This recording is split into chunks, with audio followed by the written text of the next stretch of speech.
My name is Kjell Hedgard Hugaas. I'm a game designer, activist, politician, event organizer, and trained actor. And I'm here to make the case for why we should design LARPs that invite the potential for transformative impacts on players. In doing so, I will discuss the importance of transparency and intentionality when designing for impacts in domains such as emotional processing, social cohesion, educational goals, and political aims. In a world that seems to turn ever more difficult to make sense of by every passing day, where do we, the role players, fit in? What is our mission, our task? Are we artists? Are we entertainers? Maybe we're coaches or trainers? Or maybe we are just passing time and using role playing as another way to socialize and connect with our friends. In short, why do we do the things we do? Before I give my answer to that, I want to make it clear that people participate in play for a variety of reasons, and most any reason is valid. The following is merely my opinion on what role-playing could be used for, and what we could benefit if we followed this particular path. I believe that almost everything we do in life can be done in ways that can add value to our own lives, the lives of others in our communities, and the world in general.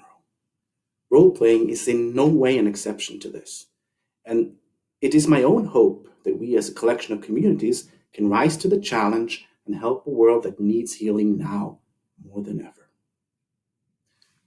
I believe that we as skilled and curious role-players are in the possession of a powerful tool that, if used with intention, can, and indeed almost certainly will, change the world for the better.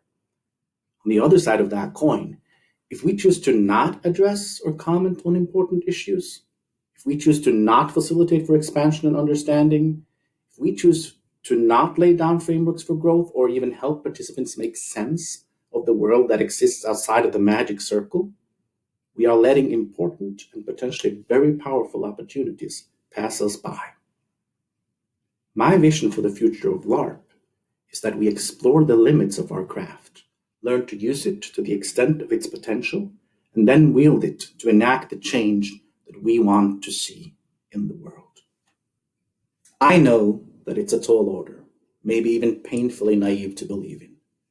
But are we not people who are used to dreaming big and making the seemingly fantastical come true? Are we not inventors and designers of our own worlds? Is it too much to think that at least some of the things we create within the magic circle might seep out into the world in general? Some might say that this is all just a dream. But am I the only dreamer out there? Maybe one of a happy few? Or maybe, just maybe, is the future of role-playing more potentially world-changing than any of us can even dare to imagine? The potential for role-playing to have profound transformative impacts on participants should be quite obvious by now. It can facilitate dramatic expansion in their worldview, their understanding of others, and their ability to affect change in the world around them. As Sarah Lynne Bowman noted in 2014, the sheer number of people interested in implementing role-playing in simulation as tools for education, empathy building, and skill training attests to the method's potential potency. And in my own years of playing, I can certainly point to several role-playing experiences that have been transformative to a point where they have altered the course of my life. And judging by the hundreds of stories I and others have gathered over the years, I am far from alone in this experience. For many players, these transformative effects might occur, and certainly do occur, by chance or as a result of intuitive choices that designers and participants make. But imagine for just one moment, if you will, what our communities might look like if we actively sought to maximize the potential of such impacts through intentional design, implementation, and post-event integration. Well, in my opinion, there is only one way to find out what that future would look like. And I invite you all to join in on this adventure. Now, before we proceed, we should note that even the most skilled and careful consideration and implementation of these ideas and thoughts will not ensure that transformative impacts undoubtedly will take place. Experiences will always vary from person to person and from event to event. Or to put it bluntly, we are not dealing with an exact science here. When seeking to design for transformation, the first step should be establishing a clear vision, carefully detailing the desired impacts we want to experience. Lynne, Bowman and I have previously proposed 4 broad groups of impacts in order to establish a system. These lists are not exhaustive, and in the future we expect that the need for further categorization might also present itself. But for now, we have the following groups: emotional processing, social cohesion, educational goals, and political aims. And a disclaimer I need to add here.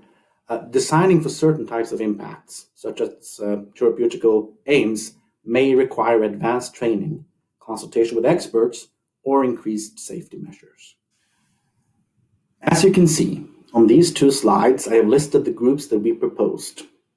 As you can further see, there is a lot of different concepts and themes here, and I will not go into them in any detail in this very short talk. For those of you who are interested, though, in a deeper dive, there is an article on nordiclarp.org with more details. It also contains a reference list with suggestions for further reading. I will link it in the comments. Be through virtual play, tabletop, or LARP, role-playing can arguably change people's lives for the better. But in order to maximize the potential, we as participants need to be open to it. In order to be as open as possible to transformative impacts, we need to feel safe and we need to feel held. For this reason, I cannot stress enough how principles of informed consent and safety need to be at the forefront of this design philosophy. We need to create a container that is strong enough for players to feel that they have the freedom to judge for themselves the extent to which they feel comfortable leaning into certain types of content or experiences based on their own emotional, psychological, and physical thresholds. The freedom of choice is important since although growth often involves facing our own resistance to change, pushing participants beyond their limits can have the exact opposite effect to what they are seeking for themselves. Therefore, while it is my strong belief that transformative impact should always be at the forefront of design and implementation choices, concerns about safety and consent are inextricably linked to creating a secure enough container for such experiences to take place. So, why should we design for transformative impacts? If 25 years of activism and political engagement have taught me anything, it is that change is not something that is handed to us. Women were not given the right to vote. It was won by the many that fought for it. Workers were not given the 5-day work week because the factory owners decided to be kind. It was made into law because they fought for it. And apartheid was not ended out of the good hearts of the oppressors. It ended because the people of the world made it so. In other words, we cannot allow ourselves to sit and wait for the change we want to see in the world. We need to make it so. We need more compassion and empathy. We need more peaceful solutions to conflict. We need progressive social change. We need to raise the voices of the disenfranchised and oppressed.